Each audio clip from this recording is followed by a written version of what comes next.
In terms of our program today, we are on the record for this portion. So for the next 2 hours, everything is on the record. It's being, of course, recorded for later use, as well as the Q&A is also on the record.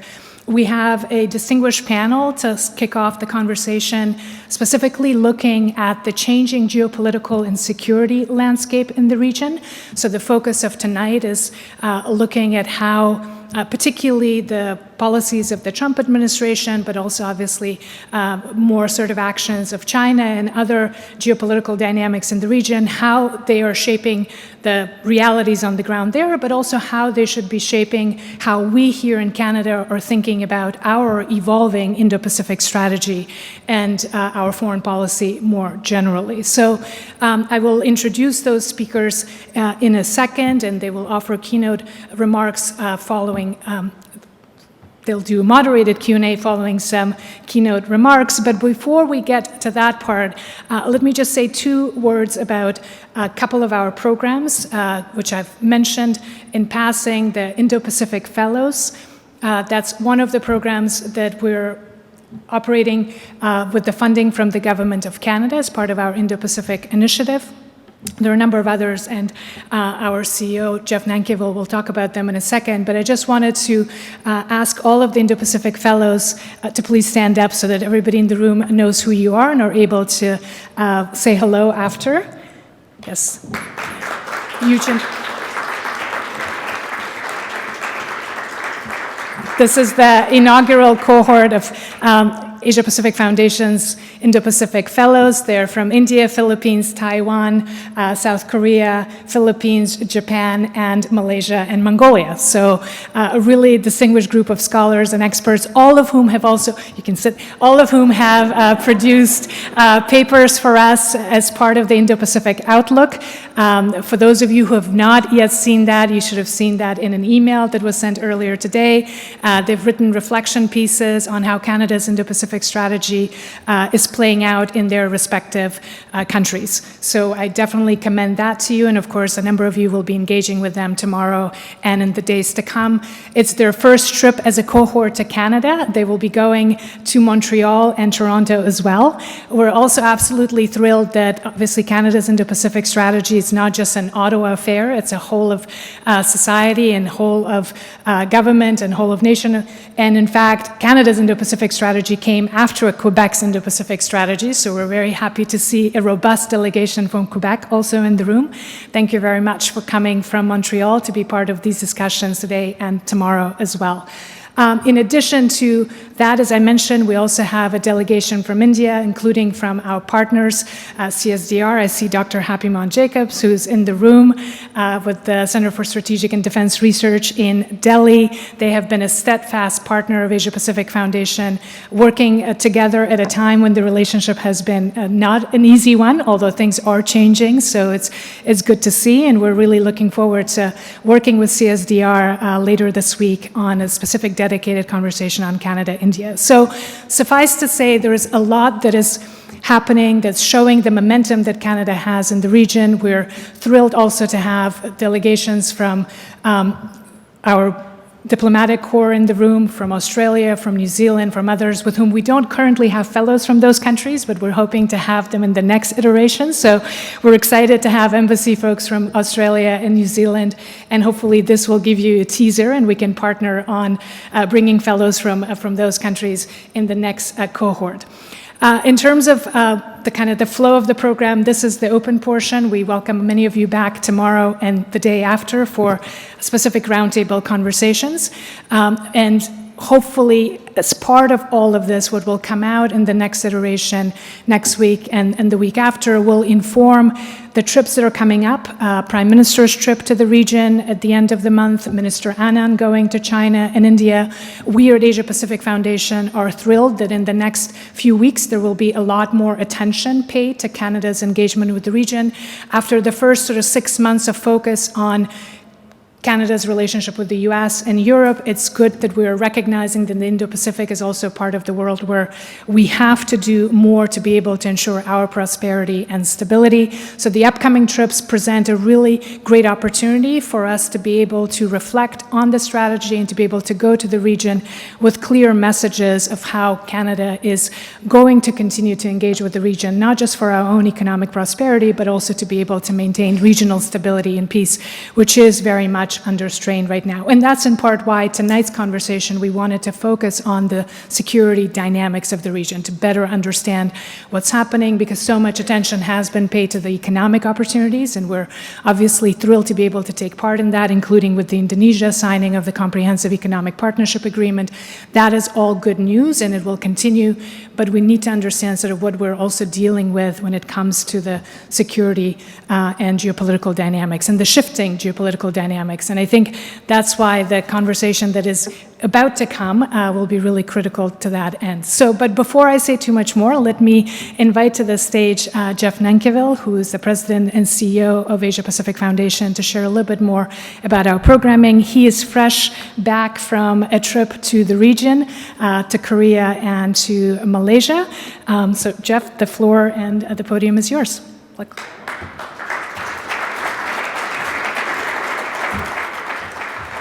Hello, everybody. Bonsoir tout le monde.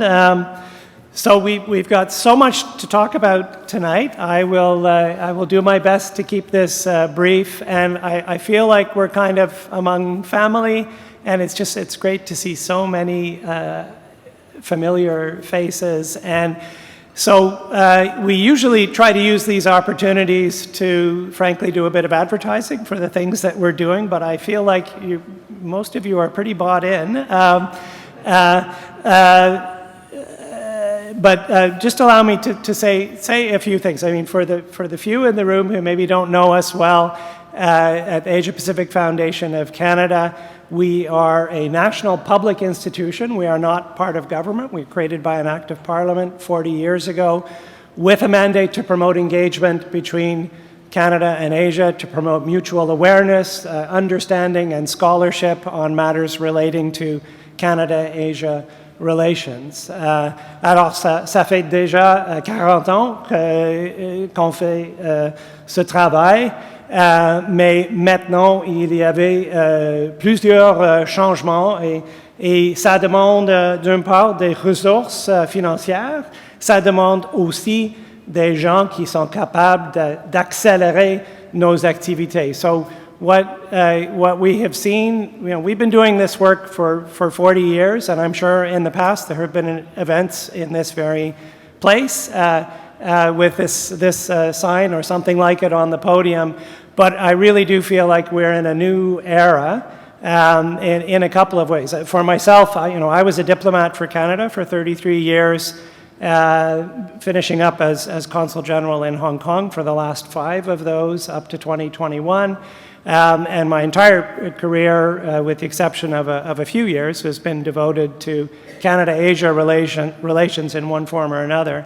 But since I had the good fortune to join APF Canada in September of 2021, so 4 years ago, and a few things have come together, I think, in this period. One is that already when I took up the job and I did my listening tour going across the country, talking to those who are engaged or thinking of being engaged in Canada-Asia relations, there was already an organic, I would say a swell of interest and demand right across the country in our higher education institutions, in our businesses, their associations, our subnational governments, and in the federal government, which at that time was busy working on putting together its Indo-Pacific strategy.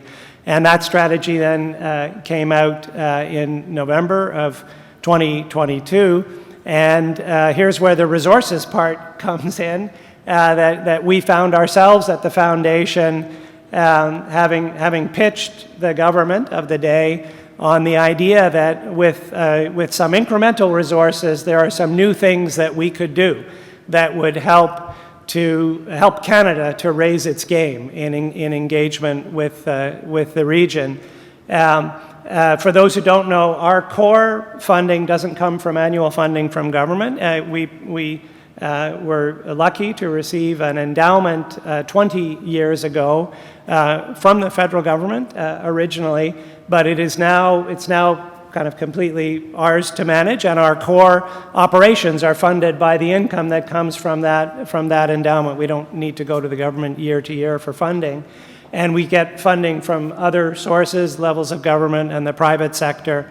But in this case, it was a game changer for us to get incremental resources that would enable us to do some new things. One of them, to establish an office, a substantial office in the region. We chose to do that in Singapore, and I'm happy to announce that that office has started operations earlier this year at the end of May, and we may find ourselves with an opportunity for an official ribbon cutting in the near future, but it's up and running, it's fully staffed up. So that was thing one. Thing two, and I think of equal or greater importance, was to launch a whole suite of programming that we refer to, because it helps us kind of keep our lines clear, we refer to as our Indo-Pacific initiative. And this is the new programming with the incremental funding under the Indo-Pacific strategy. So this activity and a number of the things that we're doing in the region are part of that envelope. So that's resources, but then there's people. And so almost 2 years ago, I was very delighted to persuade Veena Najibullah to join us. And I think almost everyone in this room has been touched by Veena's magic over the last, and it's not even 2 years yet, in terms of really taking this opportunity and grabbing with both hands, and we've been able to launch all of these programs, these new programs, while continuing to deliver the substantial things that we have been delivering for decades. We have now been able, under Veena's leadership, to launch a whole new suite of programs. And I won't list them all.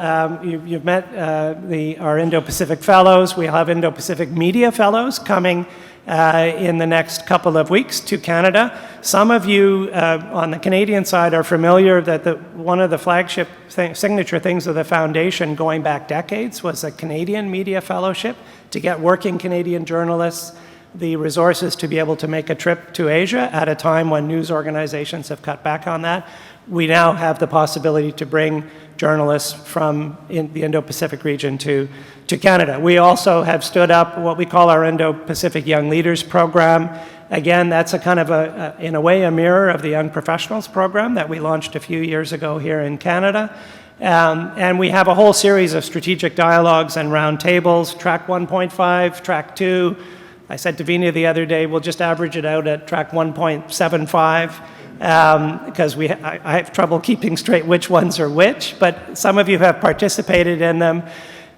These are not inventions of ours, but I think we've seen a step change in what we are able to do. And if we take the example of India, I think it's not hard to appreciate the importance at a time when we have these situations, and there will be others in the future, I guarantee you, as a diplomat of long experience, when we get in these situations where you have a difficult diplomatic relationship, a political relationship at the government-to-government level, it's really essential to have the kind of ballast that these institutional relationships can provide. And I think of it sometimes like the pilot light that you leave on in a stove or a fireplace or a heater.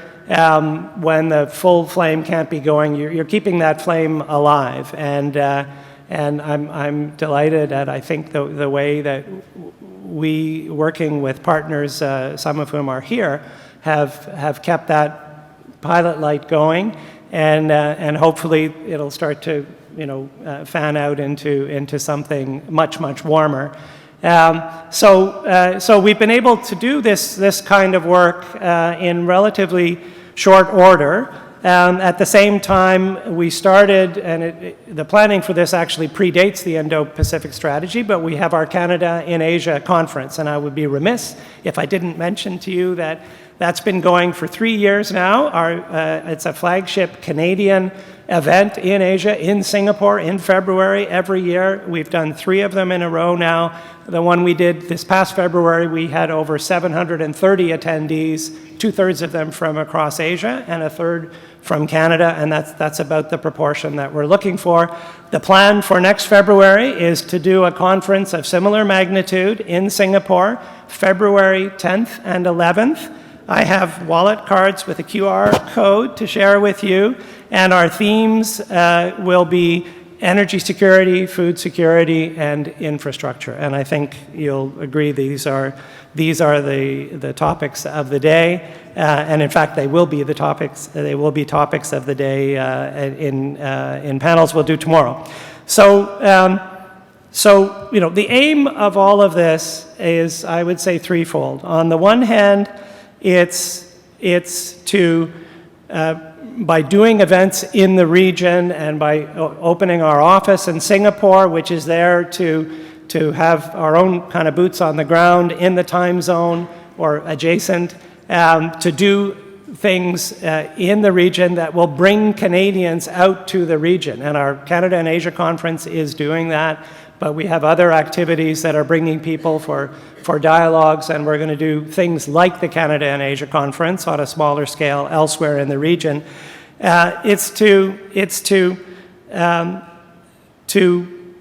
bring Canadians to the region more often, and to build what I would say, to build mind share for Canada and for Canadians in the region, to get a better appreciation in the region of what Canada of today and the Canadians of today and their firms and their institutions have to offer. Secondly, and very importantly, equally importantly, it's about bringing the voices and perspectives of the region to the ears of Canadians and bringing people physically to Canada for that. And thirdly, knitting through all of this is the building of networks that we hope will be robust and sustainable. And you know, my dream is that we will someday have the same, something similar in terms of an organic web of networks of all different types, society to society, with various places and societies in the Indo-Pacific region that Canadians already enjoy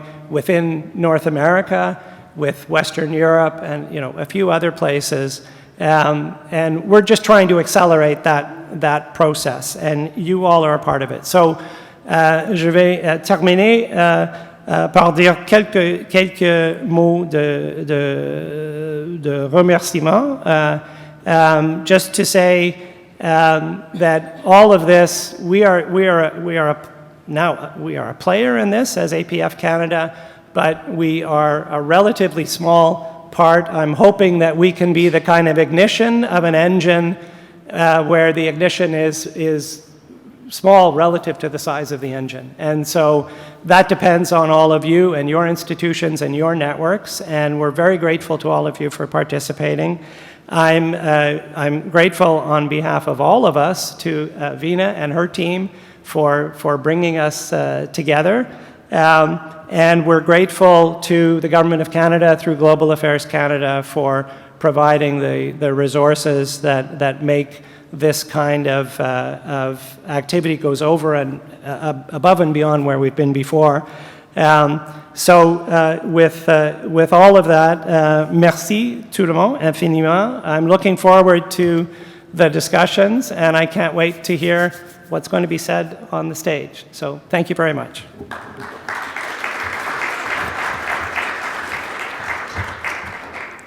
Thank you so much, Jeff. It's wonderful to have so many of our friends in the room and to have this opportunity to be able to brag about all the things that we're so excited to be doing in the region. I think if for the last 20 minutes you're kind of wondering what Jeff and Veena have said, I think hopefully what you'll take away from that is that we are absolutely thrilled and excited to be doing this work and to have so many partners in doing this work, both in the region and also here. It's great to see governments as well as private sector and academic actors coming together. As a foundation, we sort of have this unique opportunity to work with all of those stakeholders. So oftentimes you kind of have government discussions, private sector, academic discussions happening in silos. It's just so exciting to look at this room and see people from all of those sectors coming together to have conversations at such a critical time for our country. So I think that's the kind of the main message, is that we're really excited for what has happened, but also for the fact that we have an opportunity to scale that, to really find a focus and to find priorities in what we'll do. And to be able to do that, we have to have a better understanding of what's actually happening in the region. I mean, I think 3 years ago when the strategy was released, the world was changing really quickly, but it still looked somewhat familiar.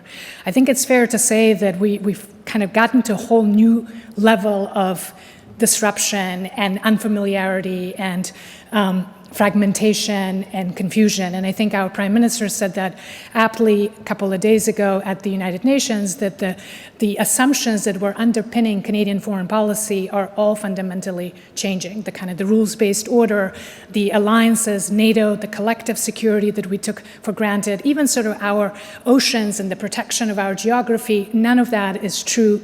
And sort of the privileged position that we have enjoyed is being contested, and therefore we have to invest a lot more in our diplomacy, in our defense, in our state capacity. We have to bring in all the voices. We no longer have the luxury of just doing things as we used to do. We have to now have all hands on deck, figuring out how it is that we will be able to maintain our standard of living, our economic prosperity, and the safety and security that we have, and to do that with partners old and new. And I think there are a lot of new partners in the room now, and that's actually what we're hoping to do more of through these discussions. So how do we genuinely build strategic partnerships in Asia, which is not the same as building partnerships in Europe, which is much more familiar. Especially when you're here in Ottawa, we can feel that the sort of the muscle memory, the engagement is much more Euro-Atlantic. So as much as we say we're a Pacific nation, I think we also have to be humble and recognize that we have a long way to go as Canadians in genuinely understanding what's happening in the region. So that's why it's exciting to have so many folks from those parts of the world in the room with us here today. It's also really critical for us to understand how our southern neighbor continues to shape that region. So that's partly why I'm thrilled that our first keynote speaker tonight is come to us from Washington, D.C., Dr. Victor Cha, who is the Geopolitics and Foreign Policy Department and Korea Chair at the Center for Strategic and International Studies, CSIS. Many of us read CSIS on a daily basis, so we're absolutely thrilled to have Dr. Cha here with us today. He's also a distinguished university professor and professor of government at Georgetown University. In 2021, Dr. Cha was appointed by the Biden administration at the time to serve on Defense Policy Board as an advisor to the defense minister at the time. He's also had a career at the National Security Council earlier in 2004 to 2007. He was also the U.S. deputy head for the delegation of the six-party talks and received 2 outstanding service commendations during his tenure at the National Security Council. Somehow, Dr. Cha also has managed to write 9 books, I believe by my last count, and a number of them have won awards. He also has a terrific podcast, The Impossible State, that produces 2 podcasts per month. The last one just dropped today, so I was listening to that, looking at 100 days of presidency in South Korea. So he is really one of the best voices and experts on U.S.-ROK relations, on ROK-Japan-U.S. trilateral dynamics, and of course anything that Korea Peninsula related. So we're absolutely thrilled again, Dr. Cha, that you're here with us in Ottawa, and are looking forward to hearing your perspectives, hoping that you will help us understand how U.S. is shaping its Indo-Pacific strategy, because so much of our strategy was initially aligned with the sort of Biden administration strategy. So if you could give us a sense of where U.S. is going on this and how Canada and other partners in the region should be interpreting the signals that we're getting, both from the Pentagon, but also obviously from other parts of the department. So with that introduction, Dr. Cha, the floor is yours. Thank you.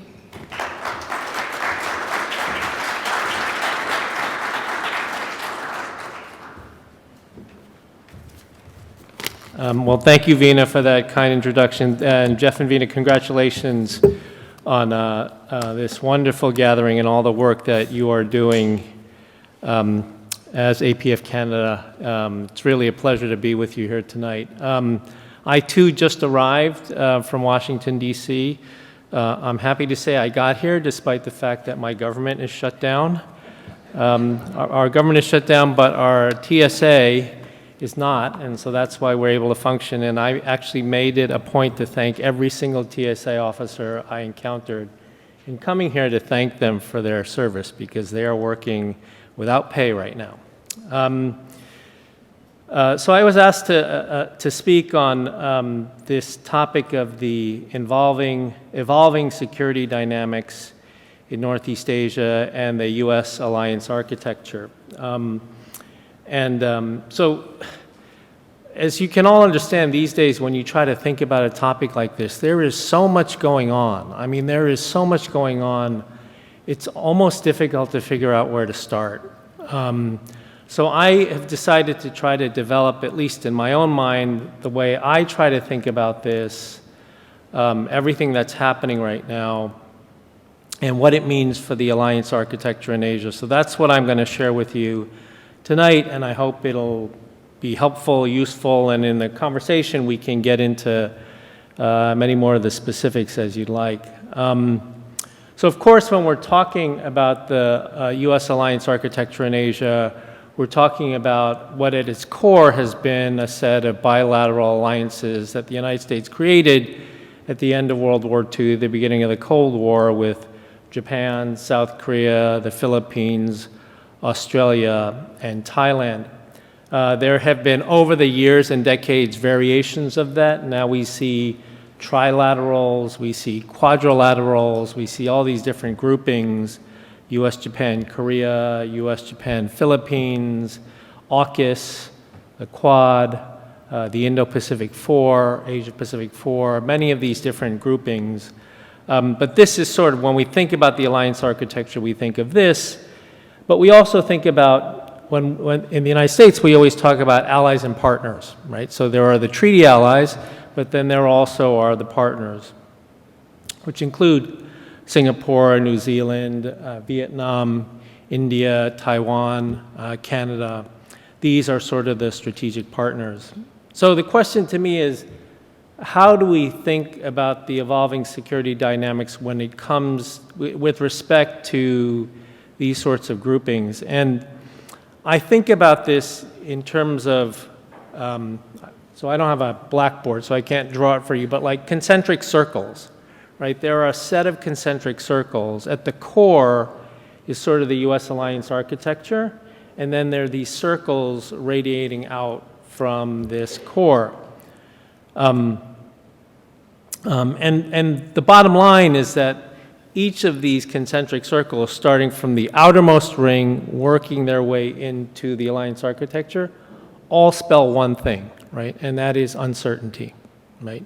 Shifting geoeconomic, geopolitical dynamics, and unprecedented uncertainty. Right? So if we start at the furthest most ring, the fourth ring, working our way in, I see this as kind of sort of the big structural elements of the international system. And here, it's obvious. We have wars in the middle of Europe and in the Middle East that are terrible in and of themselves, but I think most importantly for the countries in this alliance architecture, I mean, these wars are terrible in and of themselves, but what they signal is that many of the norms against the use of force as a legitimate instrument of statecraft are now eroding, right? Many of these norms are eroding. And there's a fantastic article in Foreign Affairs in August that you should read by Hathaway and a few other co-authors about the fact that these norms are eroding.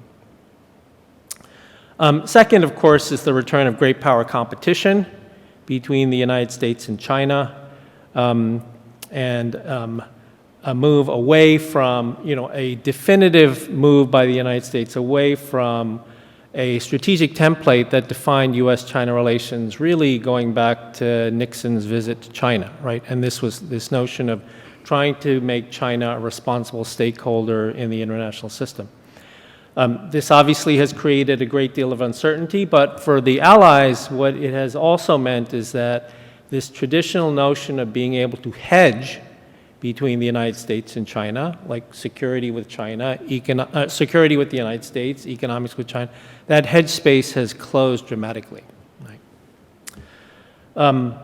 Third is the weaponization of trade and finance. Right? We are now in a period where the two lead powers in the international system have weaponized trade and finance. Whether we're talking about China and the United States using tariffs as a form of coercion, or the coercing of hundreds of billions of dollars of investment from key allies as a quid pro quo for reducing tariffs, this has created a great deal of a sense of vulnerability and a lack of faith in the open liberal trading order. Right? And then fourth, we have the cohering of autocracies, right? In particular, everybody focuses on China, Russia, Iran, and North Korea. They are not a quad, like they are not the other quad per se. If we look at their bilateral relationships, there's a lot of activity happening in the bilateral relationships, and perhaps even more significantly, if we look at the way they operate in parallel but complementary to each other, these pose real threats to the sort of key alliance architecture. And obviously, the most prominent example of that is the way China, Iran, and North Korea have operated parallelly but complementary when it comes to supporting Russia in the war in Ukraine. Right?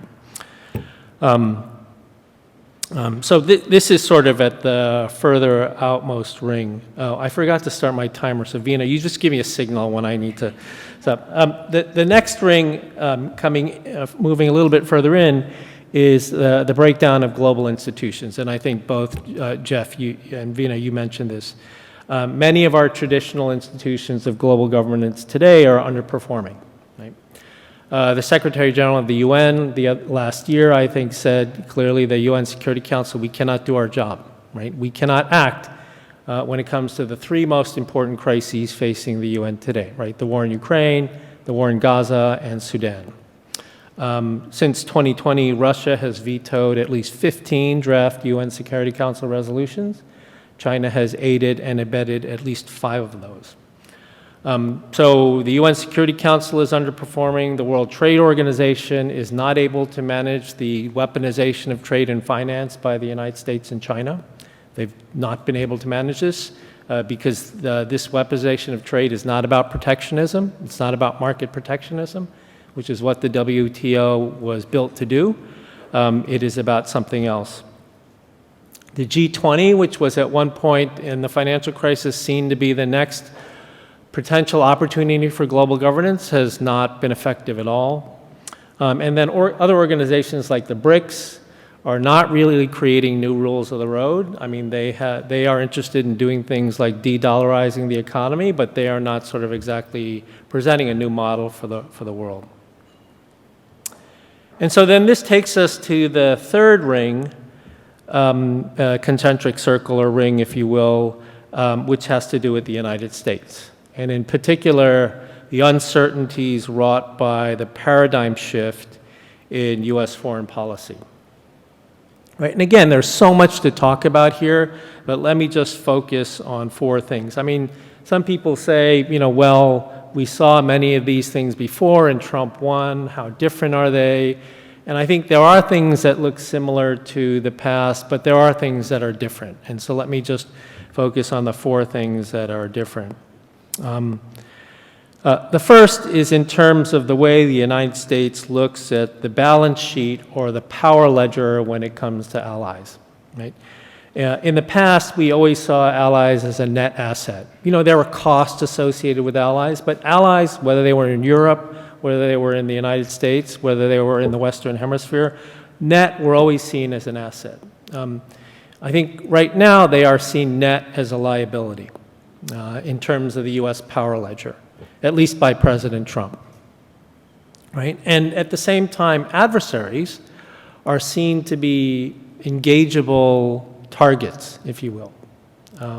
They're not seen to be things that we need to worry about and coalesce allies around. They are seen to be actors that need to be engaged.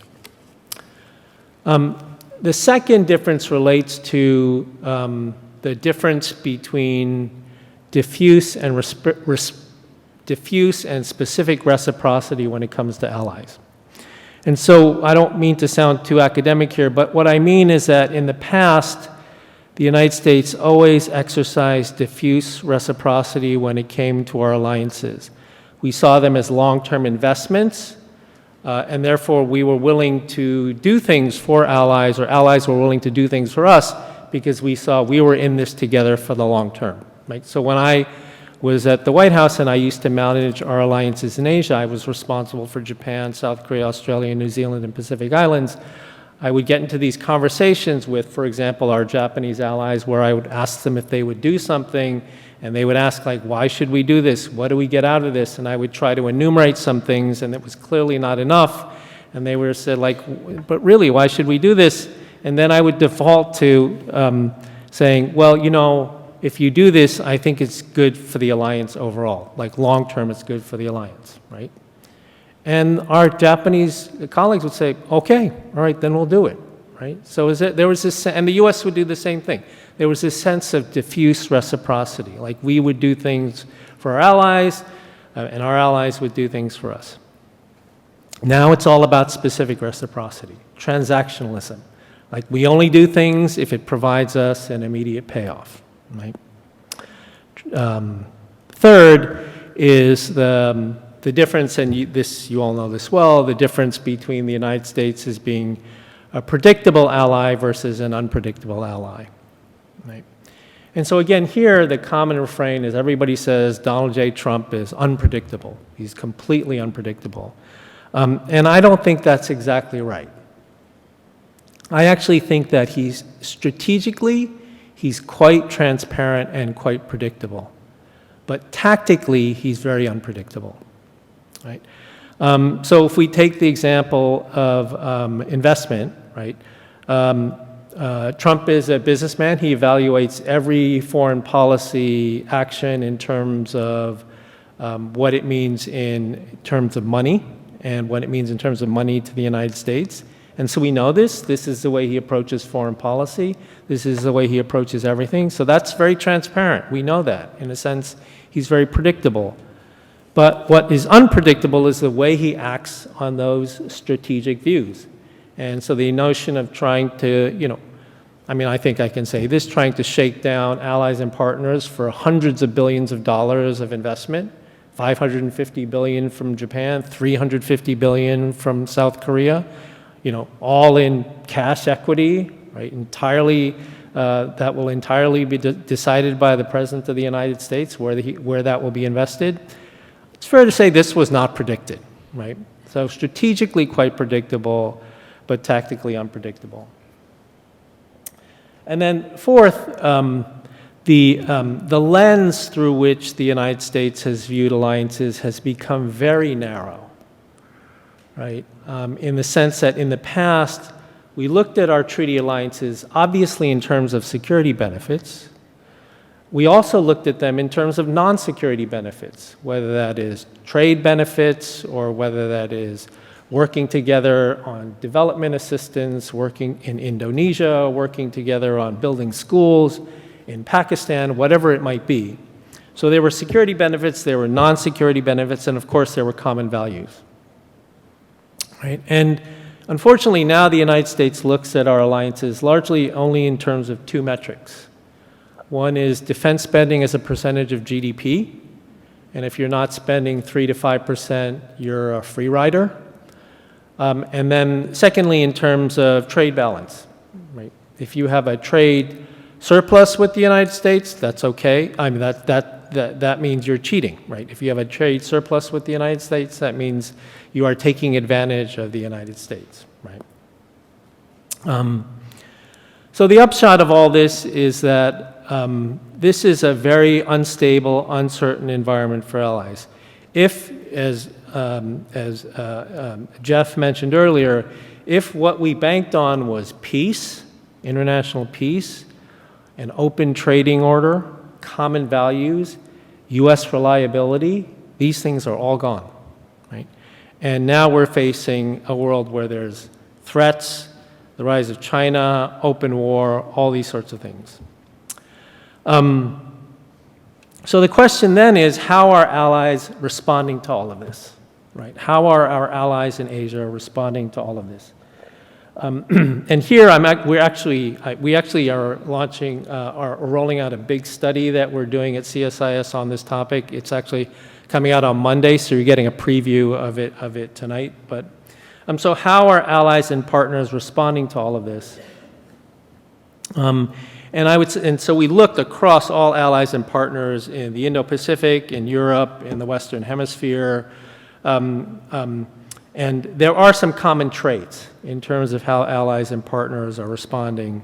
The bottom line is many of them initially wish to resist the United States and the paradigmatic shifts in U.S. foreign policy. I think, as the head of the EU once said, that we will not bend the knee to the United States. But in fact, many in the end have. They have tried to cut deals with the United States. And the question is why? Like, why have they done this? If some of these things are so outrageous, why have they done this? And I think part of the answer is, I mean, of course, the external security environment is so uncertain, these three rings that I've talked about. But the other is that a common motivation among all have been that they have internalized the responsibility for identifying solutions that preserve the long-term relationship with the United States, right? They have taken on the custodial burden of managing and maintaining the relationship, which traditionally has been something that the United States has often done. And now they feel that is the role that they have to play.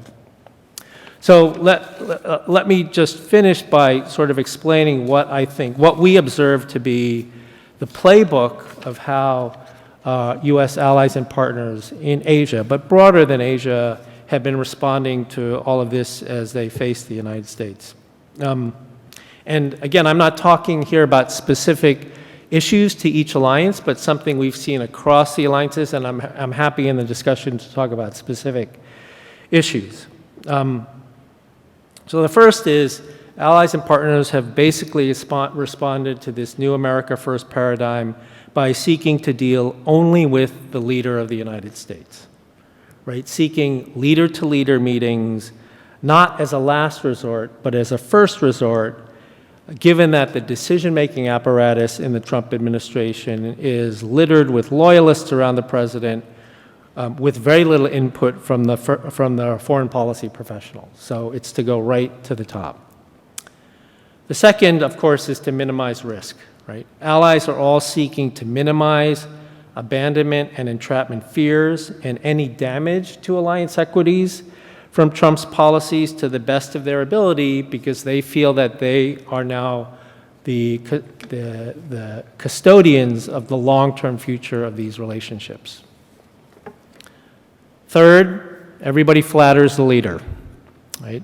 Allies avoid disagreements with the U.S. president, particularly in front of the television cameras, and focus instead on superficial flattery. They all are seeking to avoid the so-called Zelensky moment in the Oval Office.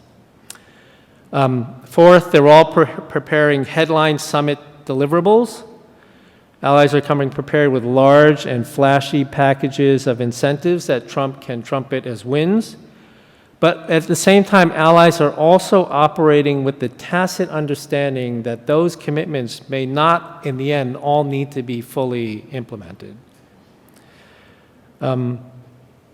Third, given, again, the flux in U.S. policy, allies are trying to identify and capitalize on opportunities for new areas of cooperation. And here, in particular, because Trump is so unconventional in the way he does things, his willingness to break traditional policy conventions allies, whether they're in Japan or in Korea or in Europe, are looking for where they can capitalize on that unconventionality to seek out new areas of cooperation that they could not previously do. So for the Koreans, for example, it's in shipbuilding because of Trump's unconventionality.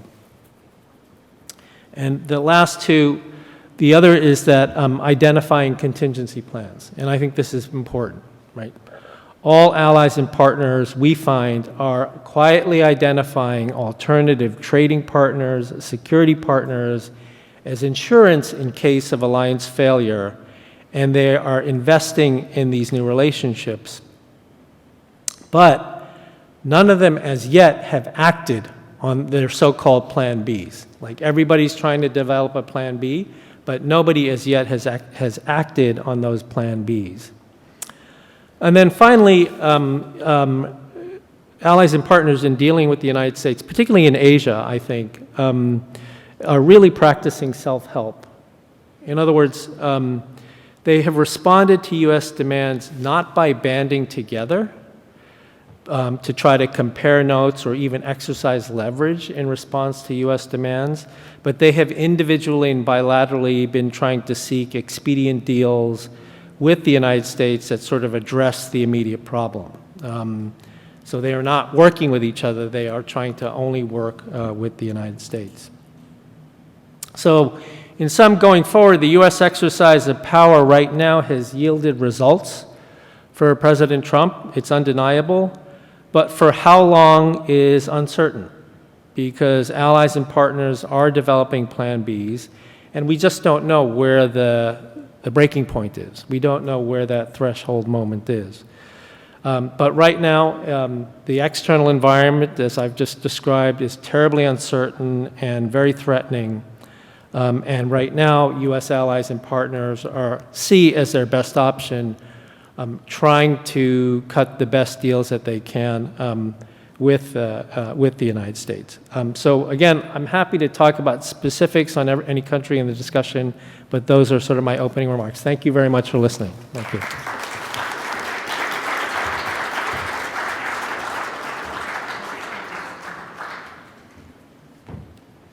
Thank you very much, Dr. Cha. There's so much in there that I do hope we will unpack both tonight, but also throughout the next few days on the self-help as well. Sort of the last points that you mentioned, I think there's a lot of interest in the room about what would the next phase look like now that maybe some of those initial deals have been done? Can we actually come together and what the opportunities will be? But before we get there, we have another keynote, and also from a person who doesn't need a lot of introduction in this room, but for those who are visiting us from the Indo-Pacific, General Wayne Eyre, who retired very recently as the Canada's Chief of the Defence Staff.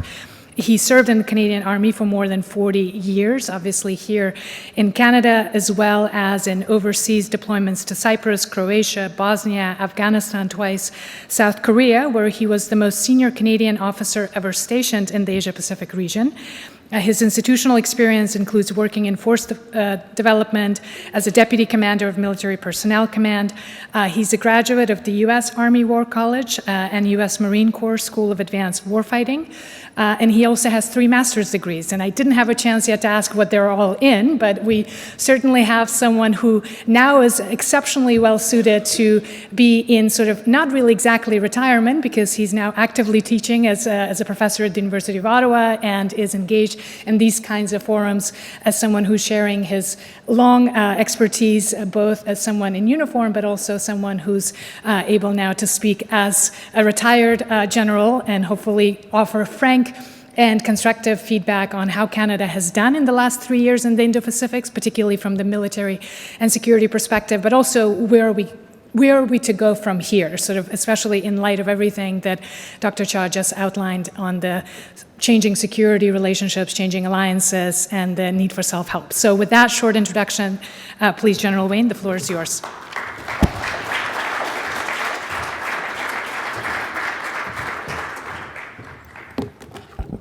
So I never thought retirement would be so busy.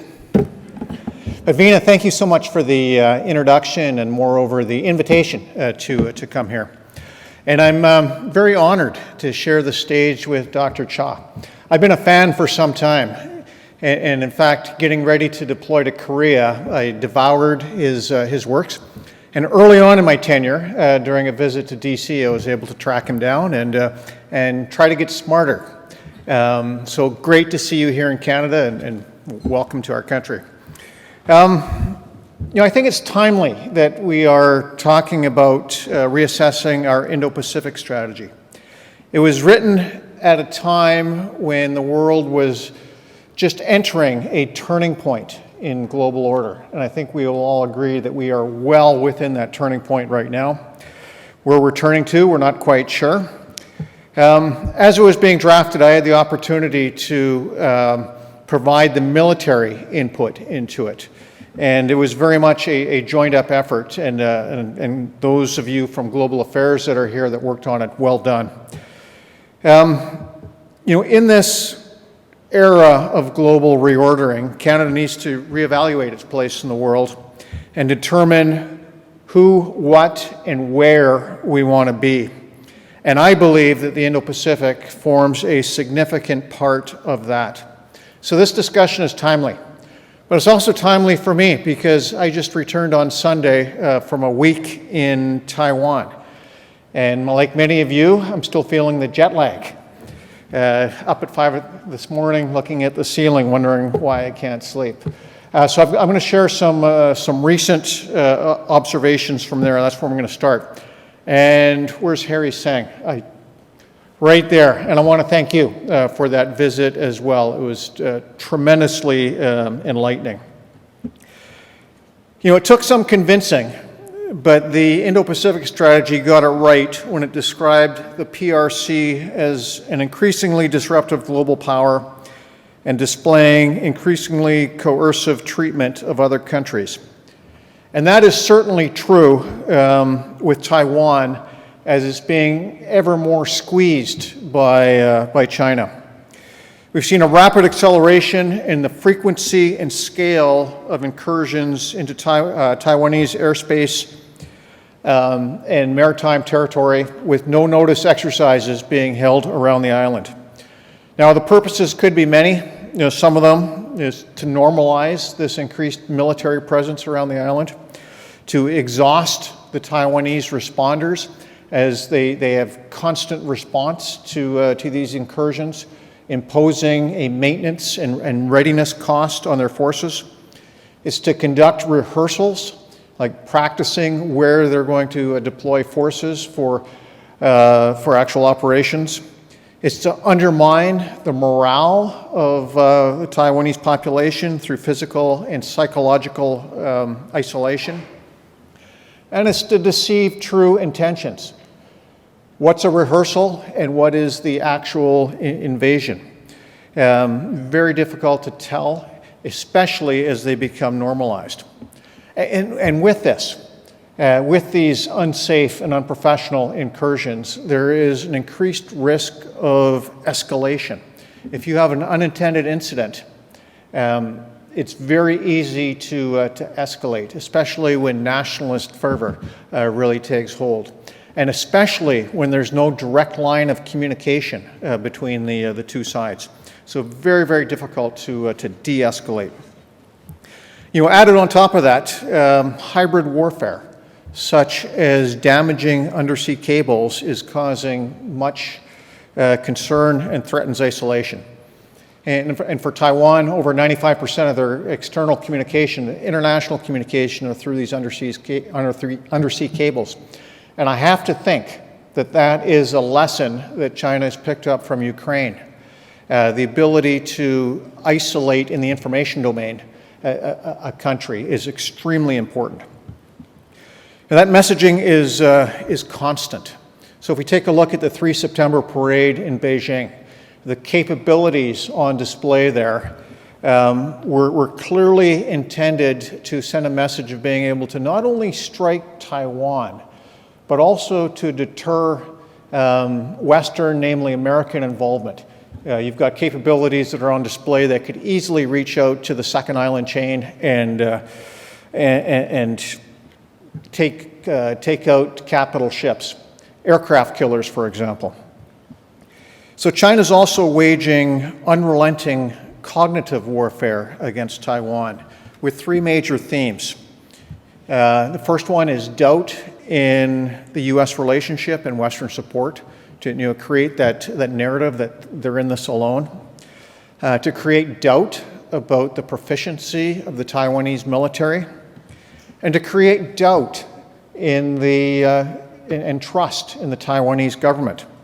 They're exploiting clear political divisions, so natural fissures in a society through disinformation driving a wedge into those. And they're employing sophisticated micro-targeting with disinformation. Now, if you realize that all politics is local, if you can have that micro-targeting focused on those local issues with disinformation, driving that wedge in societal fissures, and in doing so, create a sense of decline and distrust in government. It's a long-term effort, but it's cumulative as they do it. I believe that the PRC wants to win without fighting. That's an integral part of their strategic culture. It goes back to Sun Tzu. An invasion of Taiwan would be incredibly difficult. The beaches are few, very difficult to, even if you did gain a lodgment, to expand that lodgment because the avenues of approach, the terrain is such that you're very, very constrained.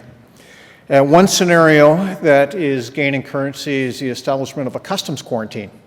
That would be an extension of lawfare, where for all intents and purposes the island would be blockaded, and it would put the burden of escalation on others. I think we also need to realize that Xi is a man of history and destiny, and he wants reunification as part of his legacy. And he's not getting any younger. So he has directed the PLA to be ready by 2027. There's some significant doubt if that's actually going to be achievable.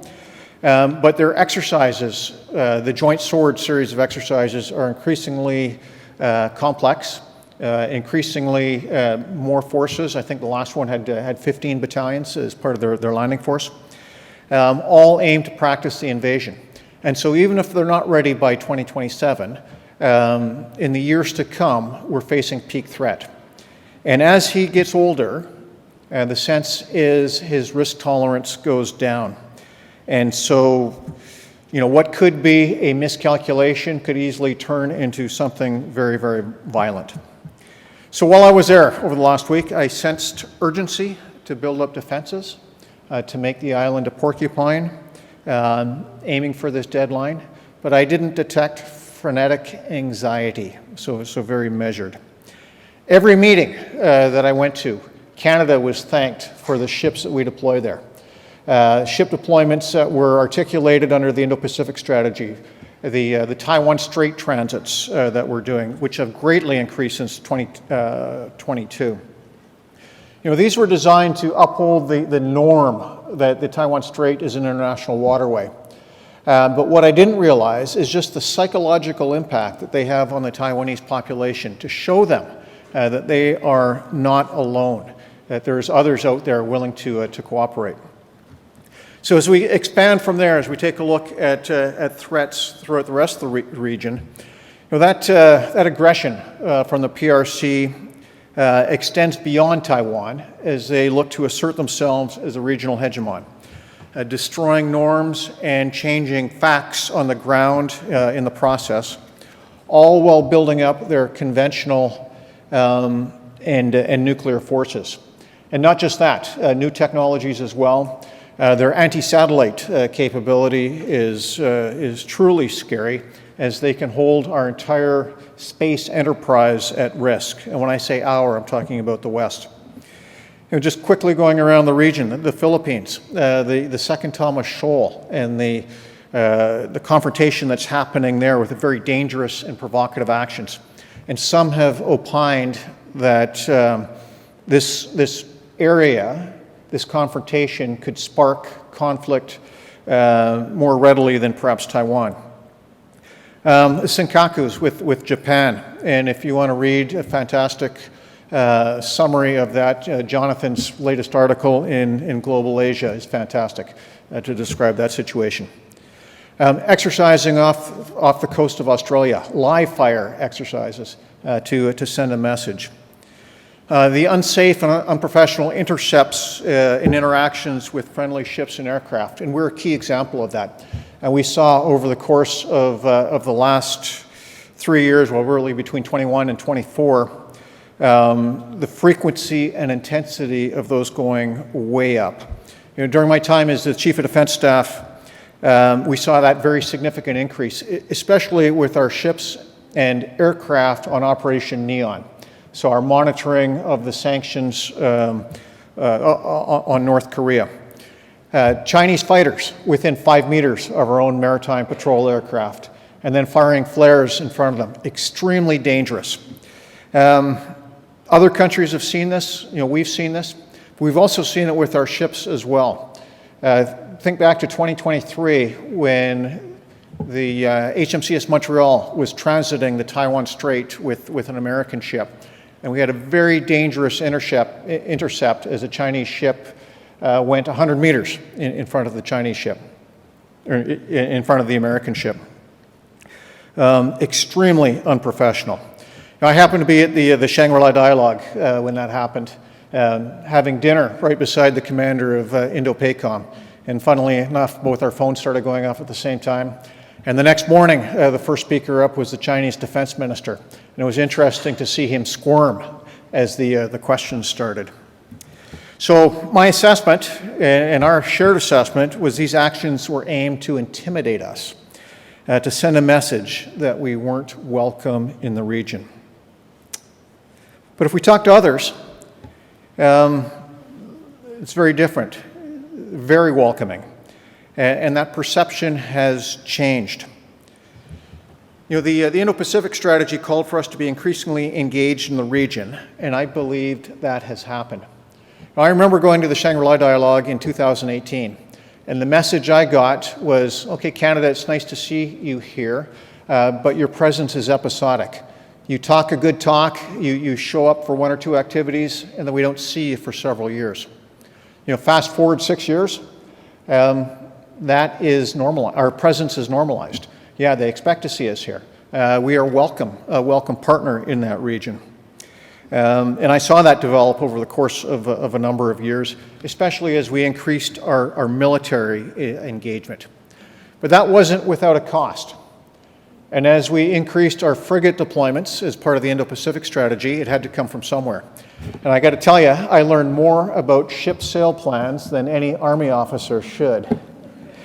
And we actually had to reduce our commitments to NATO in terms of frigate deployments. We substituted other capabilities just to ensure that we could keep our frigate deployments as called for in the strategy to the Indo-Pacific. And as we go around the region, countries are very thankful.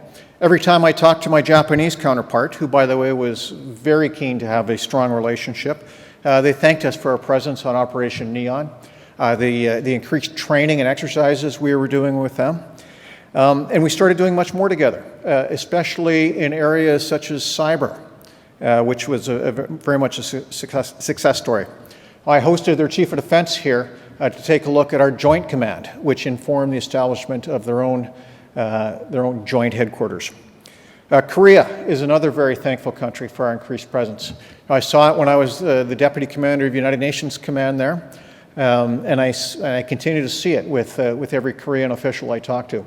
And by the way, for the second time, we have another Canadian who is the Deputy Commander over there. With Australia and New Zealand, increased cooperation as well. And I think we only need to look at the last exercise, Talisman Sabre, this year, largest Canadian contingent as part of that exercise since it started running. Army, Navy, Air Force, and Special Operations. Indonesia, with the recent signing of the Defense Cooperation Agreement. The Philippines, very keen for cooperation. And we've started doing more with them, training, joint patrols. Very thankful for the dark vessel detection capability that we shared with them several years ago. Malaysia and Vietnam, increased engagement with them. So this is a region where cultures, or this is a region with cultures for which relationships matter. And all of these activities that we are doing develop networks, they develop understanding, and they develop access. And all of these are very important in a changing global order. You know, I was mindful of this as we provided military advice to the last defense policy, Our North Strong and Free. And you'll notice in that policy it's very much an Arctic continent focused. But it has to be a balance. We have to balance that with the traditional pull, the transatlantic pull. And we've also got to balance that and be mindful of the commitments we made under the Indo-Pacific strategy. Because we're operating in a globally integrated security environment. And for Canada, these three regions, the north, the east towards Europe, and the west towards Asia-Pacific are where we need to focus. You know, especially, as I mentioned, in that integrated security environment, especially as we have adversaries who, as Dr. Cha mentioned, are increasingly aligned. China and Russia operating together in the Arctic. You know, traditionally a wedge issue between them, but now more and more partnering there. You know, given the uncertainty of the current security arrangements we have, I'm a firm believer that Canada needs a hedging strategy. And that's not to abandon our existing alliances. That is to expand. And that means developing and maintaining a diverse mesh of friends, partners, and allies around the world. You know, just earlier on today, I was teaching over at the University of Ottawa, and we talked just about this, about the global reordering. And the students themselves came up with this, about hedging, about ensuring that we've got allies, friends, and partners in these three areas that we can count on, depending what the issue is, who are like-minded or like-minded enough that we can cooperate. So despite that traditional transatlantic pull, and we're seeing more of that with the government, we've got to double down on our relationships in Asia-Pacific, in Indo-Pacific, as part of that diverse mesh that I talked about. Now, that means continuing to implement and evolve the Indo-Pacific strategy. But we've got to be mindful about how we do that because we have limited engagement capacity. So we have to make sure that those engagements have high return on investment.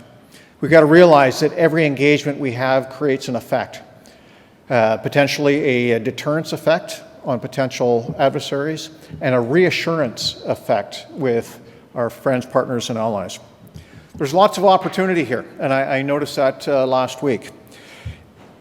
Especially as we increase investment in our defense industrial base here in Canada, we could leverage Canadian strengths in sensors, aerospace, autonomous systems, because there's a market in the Indo-Pacific region. We can continue to conduct more training with like-minded nations. And here we are well positioned, given what we're doing in Europe with Ukrainians, to facilitate knowledge transfer, lessons learned from that conflict, to better prepare our friends in the Indo-Pacific. And as other traditional allies become more inward-looking, you know, perhaps there's opportunity to do some, but maybe a very small part of filling that void to our mutual benefit. But there's threats in this new order as well. And we've got to realize that times of global order transitions are inherently unstable and rife with opportunities for miscalculation. And one of those major threats is, as discussed, the increased alignment of authoritarian adversaries, you know, especially in this region, the PRC, Russia, and North Korea. Who would have thought, even 2 or 3 years ago, that you would have seen North Korean troops fighting in Europe? You know, unthinkable. And the sharing of lessons and technology is worrisome. The lack of direct lines of communication, especially with the PRC, is of concern. So how do you de-escalate? How do you stop an unintended incident from spiraling out of control if you have no lines of communication? And then finally, for threats, is nuclear proliferation. The nuclear genie is out of the bottle, and it becomes very difficult. How do you deter when there's multiple poles? So, in conclusion, I think as we seek to become stronger here at home, the Indo-Pacific region is going to continue to be of vital importance for Canada's military engagement as we help shape an emerging global order. And if like-minded friends and partners in the region are abandoned and fall under the sway of authoritarians, the world becomes not just a lesser, but a more dangerous place. Thank you. I look forward to your questions.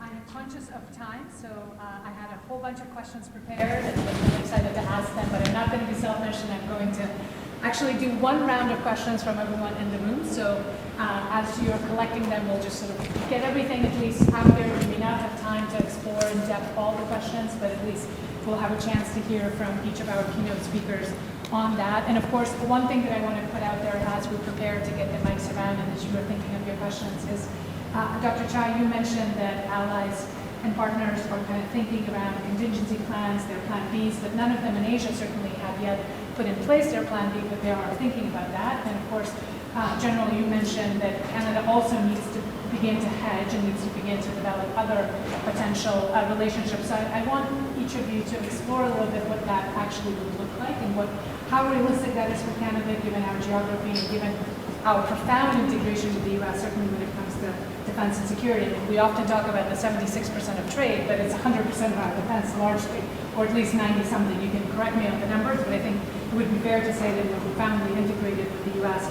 through NATO, but nonetheless in the sort of the North American defense structures. And then for you, Dr. Chai, in Asia, kind of who do you think has a more realistic sort of plan B or a higher chance of exercising that plan B, especially as you compare Japan, Korea, Philippines, others in Southeast Asia, what those plan Bs look like. So that's kind of what I want to put on the table for now. And then let's get a round of questions from the room. If folks could just raise their hands, we have mics behind you. So don't be shy. I know there's a lot of expertise in the room. So yes, Dr. Jacob.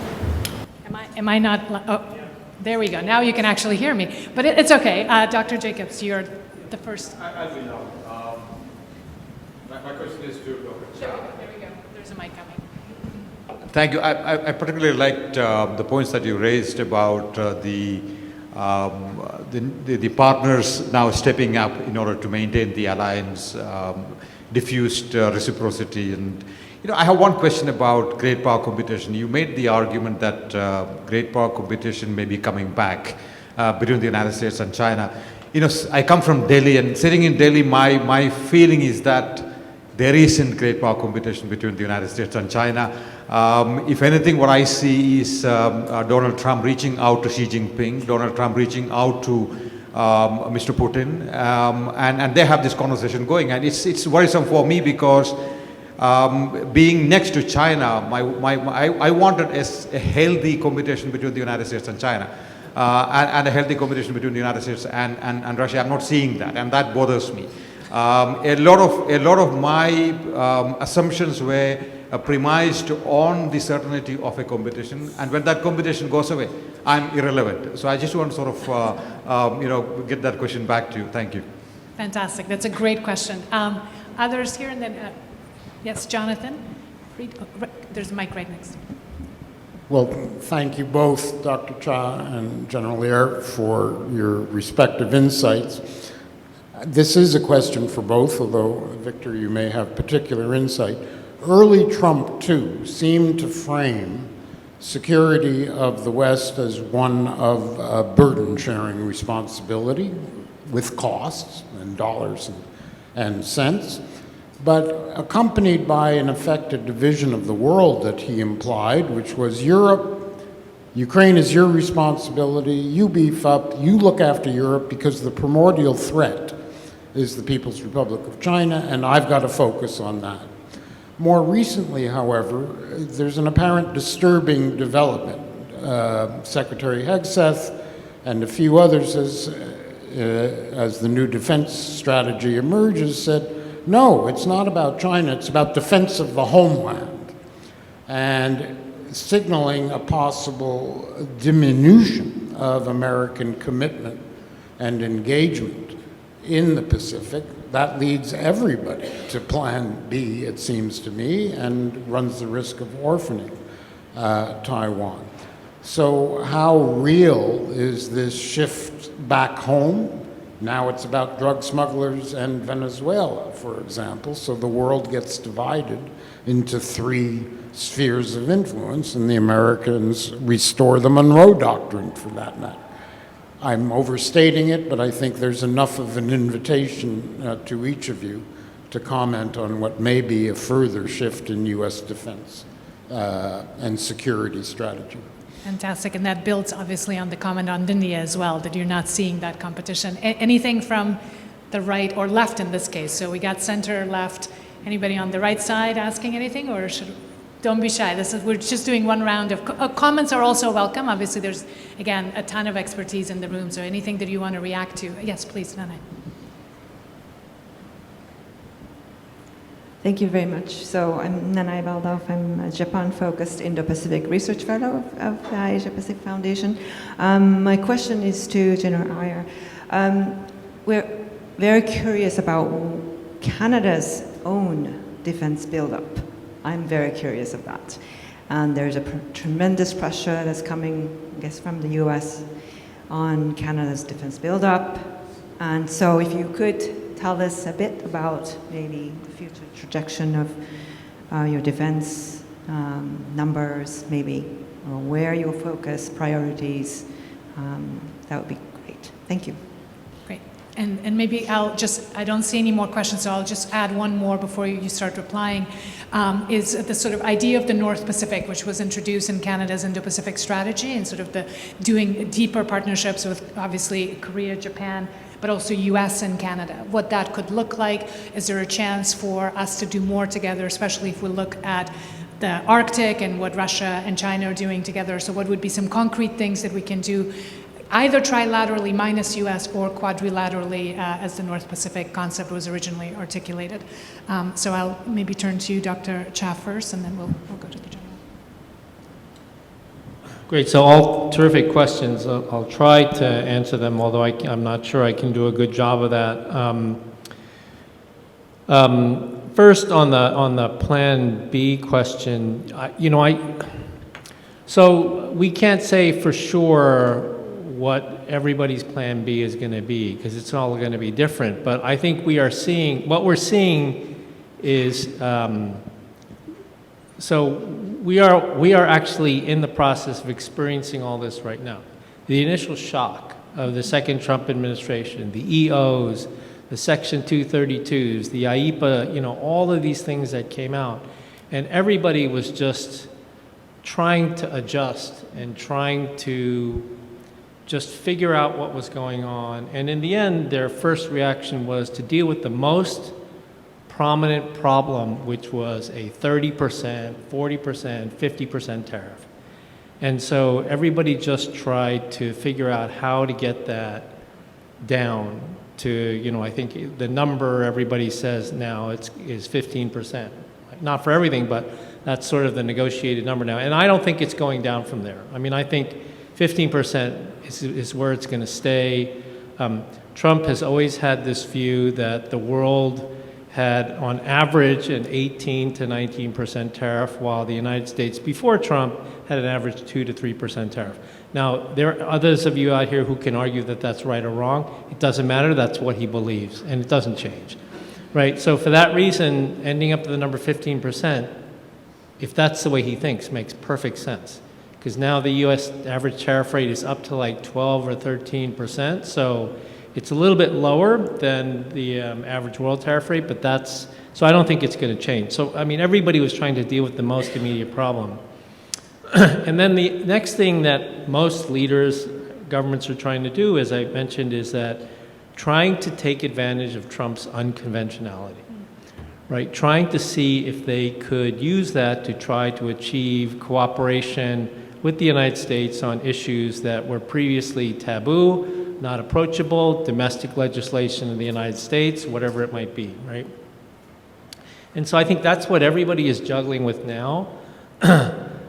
But they're also thinking about Plan B now, whether that is more defense cooperation with Europe, or whether that is more focus on IP4, right, the Indo-Pacific Forum, whether it's, as you know, I've talked about this and researched this, whether it's more work within an expanded G7 with the United States not a prominent player anymore, choosing not to be a prominent player. There are all sorts of different configurations to think about countries coming together in terms of a Plan B. Not so much to oppose the United States, but just to try to,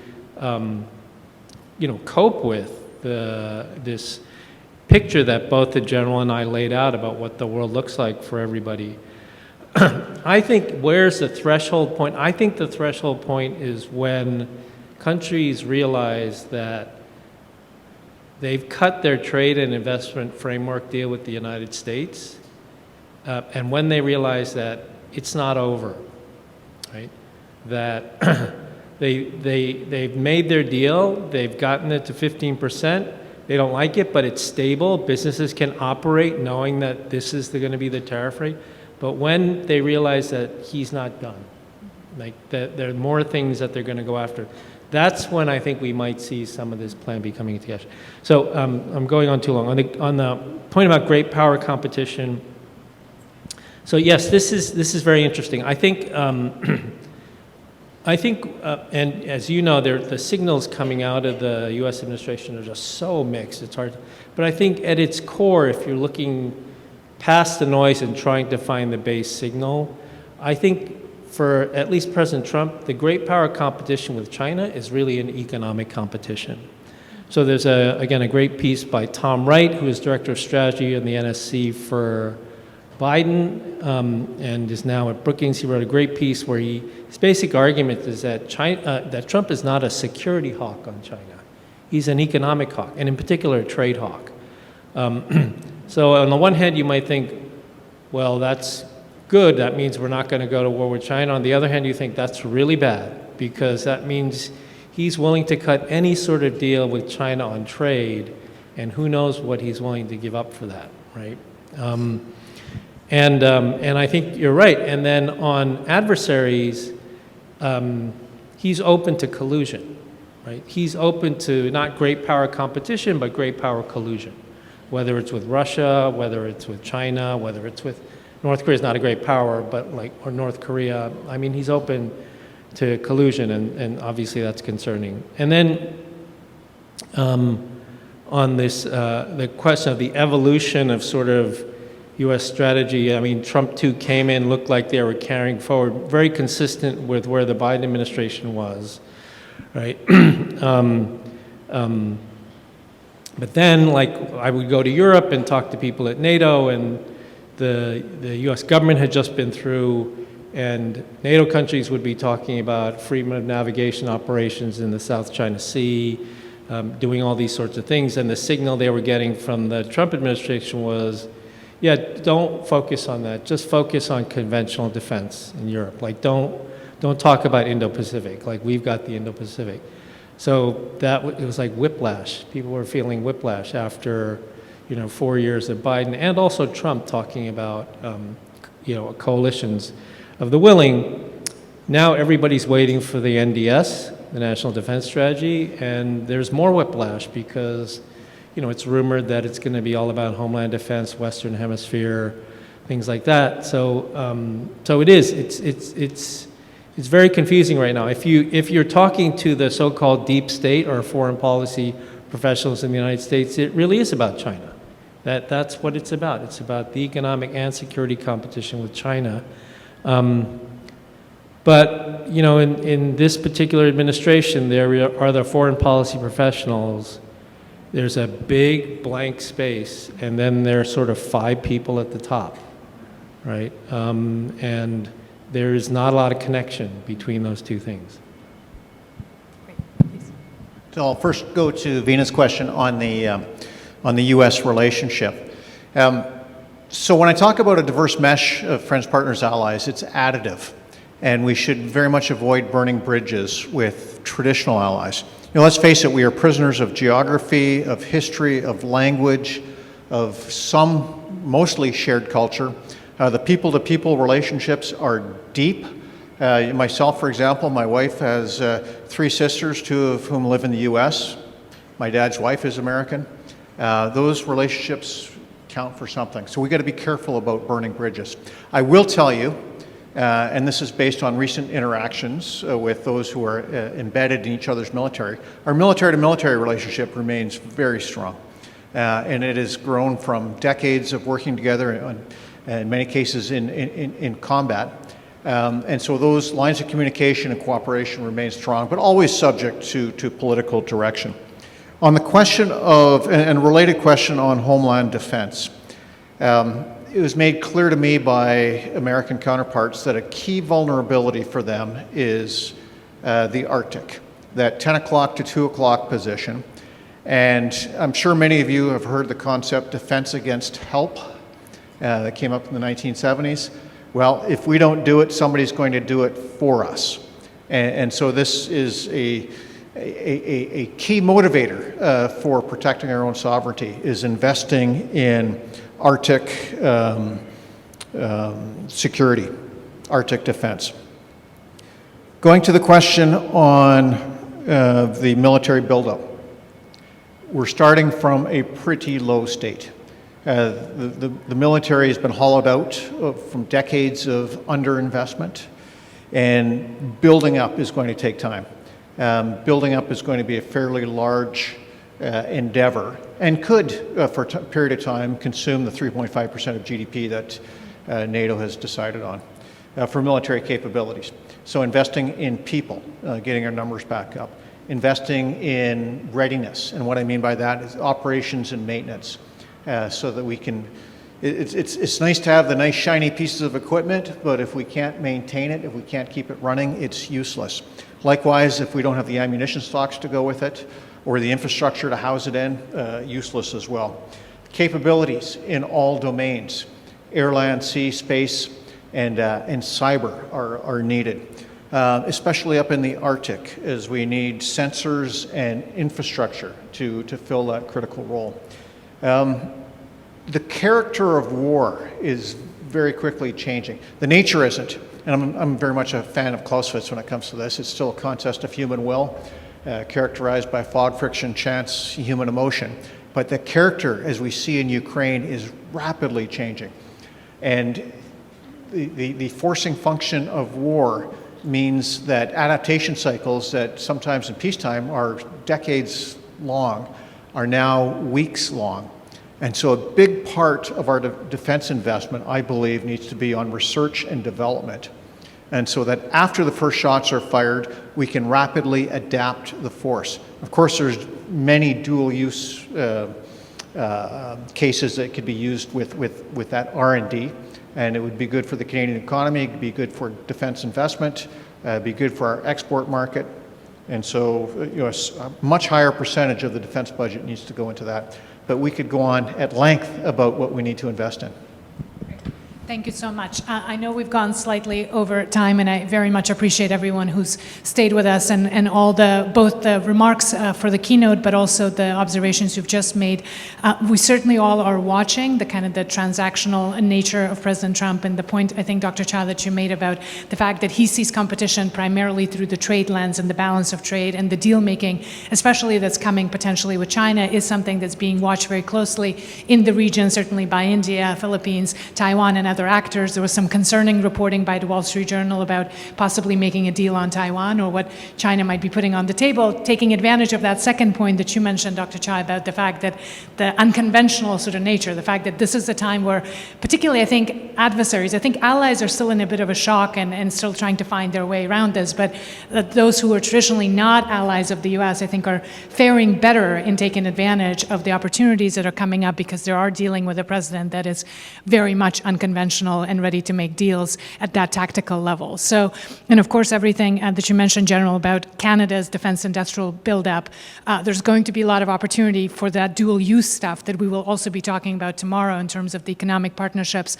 bringing in also the private sector into the conversations, which have not been taking place as much until now, and of course the Arctic. So that's going to be another thing that we'll be unpacking tomorrow, certainly, and bringing in voices of the indigenous communities, in particular in communities in the north, again, talking about dual use. I was happy to be in Whitehorse just last week. We held an event up there on the sort of the Indo-Pacific and Arctic perspective. So I think there's a lot more interest even up there about what the partners in the region can be offering, but also how to watch for some of the concerning developments also coming from China and Russia and so forth. So obviously very difficult to do justice to the breadth of the topics that need to be discussed as we try to unpack the shifts that are happening in the region. But I think we've had a good start tonight with all of you here in the room, everyone who's traveled from abroad, with our two extraordinary speakers. Thank you so much for giving us so generously of your time, for being with us here in Ottawa, and for kicking off what we hope to be really constructive discussions over the next 2 days. So